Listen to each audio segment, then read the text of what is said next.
எல்லாமே எதிராக இருந்தாலும் சூழ்நிலைகள் தோல்வி போல தெரிந்தாலும்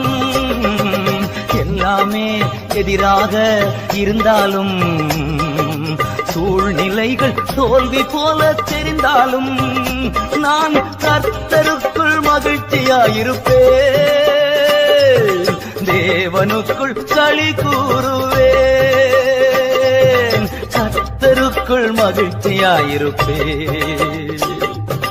தேவனுக்குள் களி கூறுவேன் அத்திமரம் துளிர்விடாமல் போனாலும் திராட்சை செடி பலன் கொடாமல் போனாலும் கர்த்தருக்குள் மகிழ்ச்சியாயிருப்பேன் என் தேவனுக்குள் களி கூறுவேன்